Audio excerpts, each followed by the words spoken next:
और इससे ज़्यादा खुशी का दिन मेरे लिए नहीं हो सकता है। मैं एक ऑयल एंड गैस कंपनी में जॉब करती हूँ और मैं देख रही हूँ नरेंद्र मोदी जी किस तरीके से इंडिया और यूएई को साथ मिलाने की पूरी कोशिश कर रहे हैं। पूरे मिडिल ईस्ट में जो इंडिया जो है ना छाया हुआ है। अब ये जो वाकया हुआ है इसकी वजह से तो और भी दुबई इंडिया के करीब हो गया, अब और भी पाकिस्तानियों के लिए जगह तंग हो गई है। गल्फ कंट्री, इस्लामिक शरिया वाली कंट्रीज आज मंदिर बना रही है सिर्फ और सिर्फ रिलीजियस फ्रीडम देने के लिए इंडियंस को। इसके साथ साथ उनके लिंक्स भी बहुत ज़्यादा मजबूत हो चुके हैं इंडिया के साथ। इस वक्त जो अरब कंट्रीज और गल्फ कंट्रीज के अंदर एक कंपटीशन चल रहा है कि कौन भारत के ज्यादा करीब होता है। इंडिया इस वक्त ऐसी ताकत उभर रहा है कि हम सोच भी नहीं सकते। मतलब उन्होंने हर जगह अपने झंडे गाड़े हैं।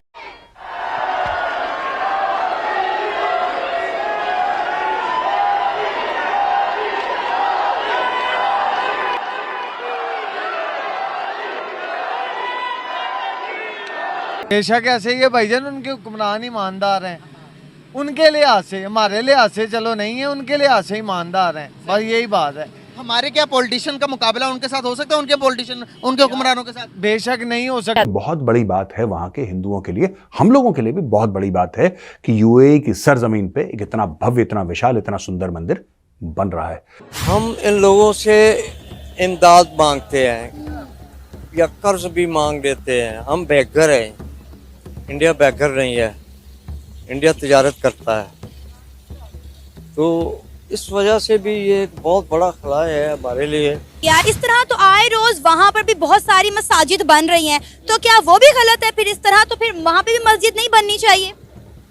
नहीं, ये तो बात गलत नहीं है। देखें, अल्लाह का दीन सच्चा है, अल्लाह का दीन हक है, ठीक है। इसके अलावा जो भी दिन है वो सब गलत। दोस्तों, प्रधानमंत्री नरेंद्र मोदी जी यूएई और कतर के दौरे पर गए हुए हैं। पहले इन्होंने यूएई जाने का प्रोग्राम बनाया था, लेकिन उसी के साथ खबर आती है कि हमारे जो 8 नेवी पर्सनल जो कि कतर की जेल में बंद थे, उन्हें रिहा कर दिया गया है, उन्हें माफी दे दी गई है। उसके बाद उन्होंने कतर जाकर वहां के अमीर को मिलकर उन्हें धन्यवाद देने का भी प्रोग्राम बना लिया। भारत और यूएई के बीच जो संबंध है वो बहुत पुराने हैं। 1971 में संयुक्त अरब अमीरात का जो फेडरेशन बनने का समय है, उसी के साथ ही भारत के यूएई के साथ अच्छे रिलेशंस चलते आ रहे हैं। अपनी यात्रा के दौरान प्रधानमंत्री मोदी और यूएई के राष्ट्रपति ने कई द्विपक्षीय समझौते अभी तक कर लिए हैं। और अगर बात करें इस दौरे की, तो इस दौरे के बाद स्पेशली रूप से भारत और यूएई का जो ट्रेड है वो बहुत ज्यादा बढ़ने वाला है। मल्टीफोल्ड इंक्रीज आने वाला है भारत और यूएई के बायलैटरल ट्रेड में। Prime minister Narendra Modi inaugurate करने वाले हैं यूएई का फर्स्ट हिंदू टेंपल, और ये बिल्कुल इसका स्ट्रक्चर वैसे ही है जैसे कि अयोध्या राम मंदिर का है। यूएई जो है हिंदुइज्म से लव भी करता है, इंडियंस को प्रायोरिटी भी देता है, और प्राइम मिनिस्टर नरेंद्र मोदी के साथ उनके जो रिश्ते हैं वो बहुत ख़ास है। इंडियन डायस्पोरा वहाँ पर मौजूद है, और ये जो मंदिर है दुनिया यहाँ विजिट करने आएगी। कहा जाता है कि बहुत मेहनत से बनाया गया। अगर इसमें मौजूद इसमें मटीरियल की बात करें, यहाँ पर इस्तेमाल होने वाले पत्थर की बात करें, तो वो ज़्यादातर इंडिया से इम्पोर्ट किया गया, और जिन कारीगर्स ने इस मंदिर को बनाया वो भी तमाम के तमाम इंडियंस ही थे। हम बात करेंगे कि दुनिया जो है इकोनॉमी की तरफ जा रही है, दुनिया अपने रिलेशनशिप इंडिया से बेहतर करने जा रही है, और कोई भी मुल्क इंडिया के बगैर तरक्की नहीं कर सकता आज के ज़माने में। गल्फ कंट्री, इस्लामिक शरिया वाली कंट्रीज़ आज मंदिर बना रही है सिर्फ और सिर्फ रिलीजियस फ्रीडम देने के लिए इंडियंस को। इसके साथ साथ उनके लिंक्स भी बहुत ज़्यादा मजबूत हो चुके हैं इंडिया के साथ। आवाम की तरफ चलते हैं और जानते हैं उनकी राय, लेकिन आप दोस्तों से रिक्वेस्ट है कि जिन्होंने अभी तक चैनल को सब्सक्राइब नहीं किया, हमारे चैनल को सब्सक्राइब करें, वीडियो को लाइक करें, इंस्टाग्राम एफ पर फॉलो करें।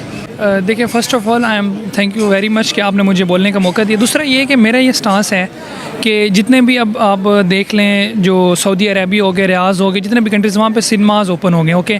उससे पहले औरतों को गाड़ी चलाने की परमिशन नहीं थी, अब उनको ड्राइविंग लाइसेंस मिल रहे हैं। उसके अलावा वहाँ पे मैंने विज़िट नहीं किया, लेकिन मेरे सुनने में ही आया है कि वहाँ पे बार्स भी ओपन हो रहे हैं, ओके।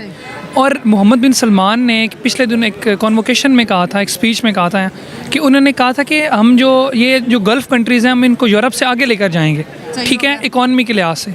अब इकॉनमी को अवेल करने के लिए उन्होंने, अब जो दुबई यूएई गवर्नमेंट है, उन्होंने हिंदुओं को देखा है कि अगर उनकी यहाँ पे स्ट्रेंथ ज़्यादा हो रही है, उनकी अगर नंबर ऑफ़ पर्सन ज़्यादा हैं, तो जो नंबर ऑफ़ प्रोडक्ट्स हैं उनकी वो भी सेल ज़्यादा होगी।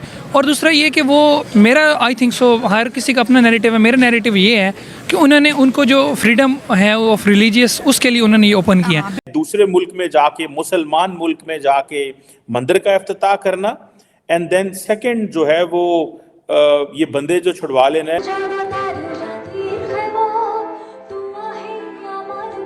बेशक ऐसे ही है भाईजान, उनके हुक्मरान ईमानदार हैं, उनके लिहाज से, हमारे लिहाज से चलो नहीं है, उनके लिहाज से ईमानदार हैं, बस यही बात है। हमारे क्या पॉलिटिशियन का मुकाबला उनके साथ हो सकता है, उनके पॉलिटिशियन उनके हुक्मरानों के साथ? बेशक नहीं हो सकता। लेकिन कुछ वक्त तक भारत को बहुत दशा और दिशा दोनों खराब कर दी गई थी कांग्रेस की वजह से। पर पिछले 10 साल में मोदी जी के नेतृत्व में जिस हिसाब से भारत से लेकर के भारत के सिविलाइजेशन और कल्चर, सभ्यता और संस्कार का ढंका जो है, भारत के सिविलाइजेशन का ढंका अब मुस्लिम देशों में भी आवाज आ रही है, ये बहुत अच्छा लग रहा है आरजू जी। यूएई में ये इंडियन कम्युनिटी की हिस्ट्री का सबसे बड़ा ये इवेंट है। तकरीबन 60,000 से ज्यादा लोगों ने रजिस्ट्रेशन करवाई। मिडल ईस्ट यूएई, जहाँ पे कहा जा रहा है कि वो अपने जो ग्लोबल मसल्स हैं वो फ्लेक्स कर रहे हैं, और जो वहाँ पे एक बाप्स मंदिर जो है, एक अथॉरिटी है जिनके तहत एक मंदिर जो है वो बनाया गया है, नरेंद्र मोदी साहब उसका इफ्तिताह करने वहाँ पहुँच गए हैं। आपके नाना का या दादा का घर है? दादा का सर, परदादा का घर, बल्कि ग्रेट ग्रैंडफादर का। वो नाम भी लगा हुआ है अभी तक, आई डोंट नो हाउ, लेकिन नाम वहाँ भी रिश्तेदार भी होंगे अभी तो? जी डेफिनेटली होंगे। हाँ है, बिल्कुल है। उनसे कोई राब्ता है आप लोगों का कि नहीं? कुछ खास नहीं है, लेकिन फिर भी थोड़ा बहुत है, जान पहचान है, पता है मुझे। तो वो मैं अगर हुआ तो मैं आपको फिर बता दूंगी ना, उनसे पूछ के। आपने ये कहा था, मुझे याद है मेरे शो पे कहा था कि इंडिया जो है वो कतर से अपने जो फॉर्मर रिटायर्ड नेवी, और यही वजह है कि अरब देशों में इस समय कंपटीशन सा चल रहा है कि किस तरीके से कि कौन भारत को अपने सबसे ज्यादा मार्केट का एक्सेस देता है, कौन भारत के साथ सबसे बेहतर रिश्ते बनाता है, उनके साथ अच्छी डील्स करता है। लेकिन पाकिस्तानी जो कि ब्लाइंड है दोनों आंखों से, वो देख नहीं पा रहे, उन्हें सिर्फ मंदिर मंदिर ही दिखाई दे रहा है। जिस तरीके से प्रधानमंत्री जी ने यूएई में मंदिर का इनॉग्रेशन किया है, इससे पाकिस्तानियों में अलग ही लेवल का गुस्सा है, उन्हें समझ में नहीं आ रहा कि अब करें क्या। लेकिन यूएई में जैसा कि आपको पता है कि पाकिस्तानियों को थोड़ा सुरक्षित दूरी पे रखा जाता है, और यही वजह है कि अब पाकिस्तान में यूएई के खिलाफ प्रोटेस्ट हो रहा है। पाकिस्तानी यूएई को कह रहे हैं कि आपको पता नहीं है कि आप क्या कर रहे हो, आप में ईमान की कमी आ गई है। ये कहना है पाकिस्तानियों का, जो कि यूएई से पैसा मांग मांग के लाते हैं और वापस देने की बारी आती है तो फिर उनके पैर पकड़ लेते हैं। फिलहाल उन्हें ईमान याद आ गया है और उन्हें पता लग गया है कि यूएई के अंदर ईमान की कमी हो रही है। एक पाकिस्तानी से जर्नलिस्ट ने पूछा कि अगर यूएई में मंदिर बन रहा है क्योंकि यहाँ 60 लाख भारतीय रहते हैं तो दिक्कत क्या है। तो उस पाकिस्तानी को बहुत समस्या हुई, उसने बताया कि ईमान इससे खतरे में आ जाता है। लेकिन जब उससे पूछा गया कि जिस तरीके से दूसरे और सेक्युलर कंट्रीज है या नॉन इस्लामिक कंट्रीज है, अगर वहां मस्जिद बनती है तो क्या उनका ईमान खतरे में नहीं आता इससे? तो महोदय ने बड़ी ही बेशर्मी के साथ अपने मुख से विष्टा करते हुए इस पर गजब की एक्सप्लेनेशन दे डाली। फिलहाल प्रधानमंत्री मोदी जी यूएई के दौरे पर हैं और कल ही उन्होंने यूएई में बने भव्य हिंदू मंदिर का उद्घाटन किया है। अपनी 2 दिन की उनकी यात्रा थी और इसमें उन्होंने कई कार्यक्रमों में हिस्सा लिया। यूएई की सरकार के साथ उन्होंने बैठक भी की और मंगलवार को प्रधानमंत्री मोदी ने संयुक्त अरब अमीरात में जो भारतीय समुदाय के लोग हैं उनके साथ कार्यक्रम ऐलान मोदी में पार्टिसिपेट भी किया और वहां लोगों को संबोधित किया। प्रधानमंत्री मोदी ने भारत यूएई दोस्ती जिंदाबाद के नारे भी लगवाए और 65,000 से ज्यादा लोग स्टेडियम में मौजूद थे। इतनी बड़ी तादाद में वहां भारतीय प्रधानमंत्री मोदी के स्वागत के लिए आए थे। तो उनके लिए प्रधानमंत्री मोदी ने बायलैटरल ट्रेड को इंक्रीज करने के लिए और भारत और यूएई के मधुर संबंधों को कायम करने के लिए बहुत सारे समझौतों पर भी हस्ताक्षर किए हैं। यूएई के इस दौरे पर प्रधानमंत्री मोदी ने जो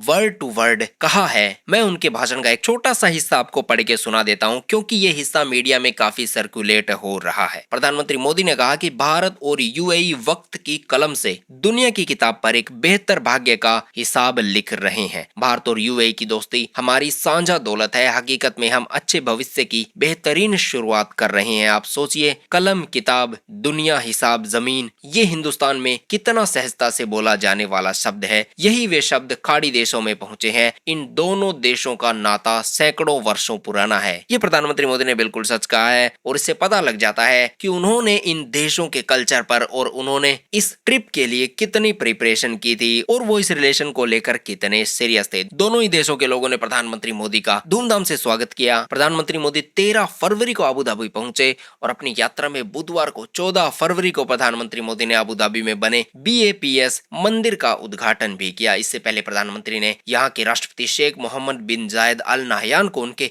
व्यक्तिगत सहयोग और मंदिर निर्माण के लिए भूमि देने के लिए धन्यवाद भी दिया। साथ में प्रधानमंत्री मोदी ने कहा कि दोनों पक्षों ने कहा कि BAPS मंदिर संयुक्त अरब अमीरात भारत मित्रता गहरे सांस्कृतिक संबंधों का उत्सव है। दोनों ही नेताओं ने प्रतिनिधिमंडल स्तर की बातचीत की। उन्होंने द्विपक्षीय साझेदारी की समीक्षा की और सहयोग के लिए नए क्षेत्रों पर चर्चा की। उन्होंने व्यापार और निवेश और डिजिटल बुनियादी ढांचे पर, फिनटेक, ऊर्जा, संस्कृति और दोनों देशों के लोगों के आपसी संबंधों जैसे बहुत सारे क्षेत्रों में व्यापक रणनीतिक साझेदारी को गहरा करने का स्वागत किया है। दोस्तों, UAE से आ रही इस खबर पर आपकी क्या राय है कमेंट सेक्शन में जरूर लिखिएगा। वीडियो पसंद आए तो वीडियो को लाइक जरूर करें। अभी तक अगर आपने चैनल को सब्सक्राइब नहीं किया है तो चैनल को सब्सक्राइब करके बेल के आइकन पे क्लिक कर दें ताकि आपको अगली वीडियो की नोटिफिकेशन सबसे पहले मिल जाए।